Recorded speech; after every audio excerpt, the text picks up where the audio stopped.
ఏదైతే ఒక ఫీల్ ఉంటుందో, లోపల ఎమోషన్ ఉంటుందో, అది దాన్ని ఆ దండోర అనేది ఒక ఎమోషన్, దండోరైజ్ ఎమోషన్ అనేది నా ఫీలింగు. కథ విన్నప్పుడు నాకు ఒకటే అనిపించింది, ఆఫ్టర్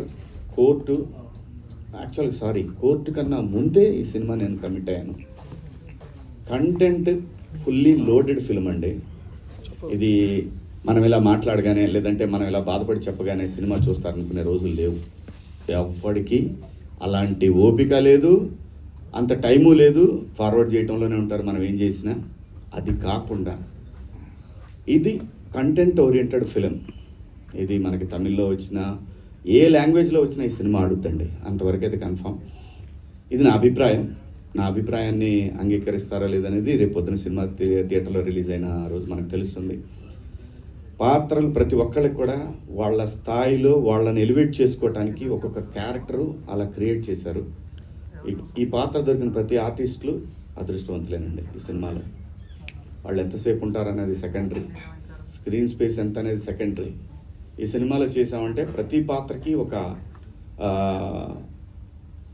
తన యొక్క సెల్ఫ్ రెస్పెక్ట్ ఉంటుంది ఆ క్యారెక్టర్. ప్రతిదానికి ఒక సెల్ఫ్ రెస్పెక్ట్ ఉంటుంది ఆ క్యారెక్టర్కి. అంత బాగా కుదిరింది ఈ సినిమా.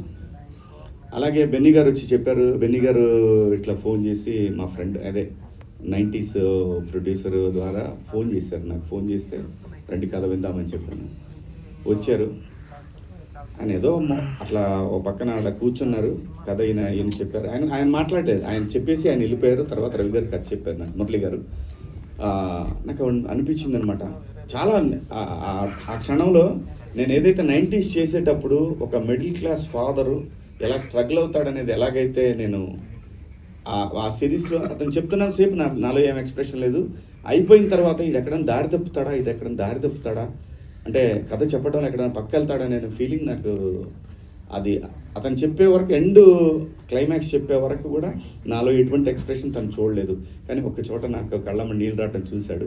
ఇంకా అదే లాస్ట్ సీను.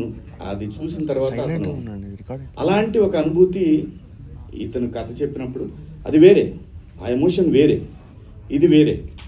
బట్ అలాగా ఇతను ఏమైనా దారి తప్పుతాడని చెప్పి నేను ఏ కథ చెప్పినా కానీ, కోర్టు తర్వాత మీ అందరికీ తెలుసు మనం ఎన్ని సినిమాలైనా చేయొచ్చు. ఎన్నో వచ్చినాయి నాకు, రోజు 4-5 సినిమాలు వచ్చినాయి.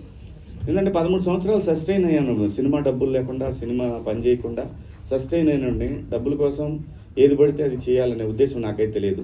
ప్రజలు నాకు ఒక రెస్పెక్ట్ ఇచ్చారు, దాన్ని కాపాడుకోవాలనే ఉద్దేశంలోనే.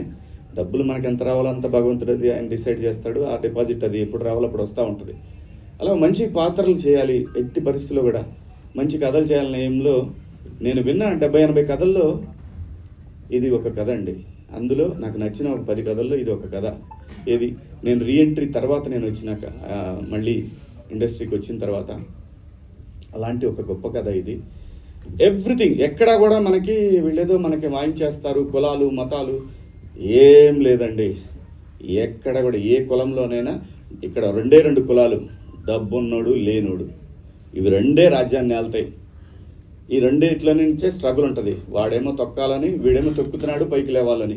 ఇదే ఫీలింగ్ ఉంటుంది ఎక్కడ చూసినా సరే. అది మీడియా అయినా, సోషల్ మీడియా అయినా, ఎక్కడైనా సరే ఒకడిని ఒకడు నేను నీకన్నా గొప్పవాడిని చెప్పాలనే ప్రయత్నమే జరుగుతూ ఉంటుంది ఎక్కడైనా సరే.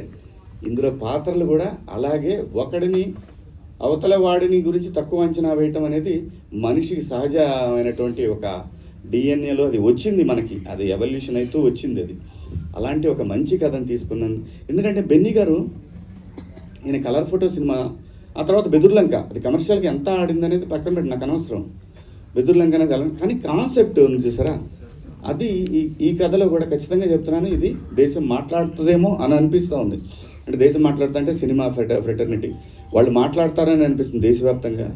మంచి కథ, ఆర్టిస్టులు కూడా బాగా, ఏ ఆర్టిస్ట్కి ఇచ్చినా కానీ పండగేనండి. ప్రతి క్యారెక్టర్ పండగలా ఉంటుంది. అలాగే ఈ పెర్ఫార్మెన్స్లు చూసిన తర్వాత ఆయనకి పూనకం వస్తుంది అనేది కన్ఫామ్. నిజంగా అండి, అందరు ఎవ్వరు కూడా న్యాచురల్గా ఉంటే ప్రతి ఒక్క క్యారెక్టర్ కూడా అంత బ్రహ్మాండంగా ఆయన స్కోర్ అది బ్రహ్మాండంగా చేశారు. అలాగే ఇలాంటి సినిమా పట్టడం ఎడిటర్కి కూడా ఒక ఛాలెంజింగ్. డెఫినెట్గా ఏ ఎక్స్ప్రెషన్ క్యాప్చర్ చేయాలి, ఎక్కడ కట్ చేయాలి అనేది సతమతం అవుతారు ఖచ్చితంగా ఎడిటింగ్ టేబుల్ మీద. బట్ ఒక జడ్జిమెంట్కి వచ్చేస్తారు, డైరెక్టర్తో కూర్చొని వస్తారు, తనకి ఛాలెంజింగే. అంత బాగా చేశారు అందరూ కూడా, ప్రతి ఒక్కళ్ళు ఎవ్వరు కూడా వీళ్ళు బాగా చేశారు, వీళ్ళు బాగా చేయలేదు లేదు. ప్రొడ్యూసర్ ఒక్కడ మాత్రం చాలా స్ట్రగుల్ అయ్యాడు. ఆబ్వియస్లీ అవుతారు కదా, ప్రతి ఒక్కడికి డబ్బులు ఇస్తేనే వస్తారు, ఎవడైనా సరే ఇవాళ పరిస్థితులలో డబ్బులు ఇస్తేనే పనిచేస్తారు. బట్ ఆ పెయిన్ ఉంటేనే దీనికి రెస్పాన్సిబిలిటీ ఉంటుంది. నేను చేశాను, 4 సినిమాలు చేశాను నేను. ఆ రెస్పాన్సిబిలిటీ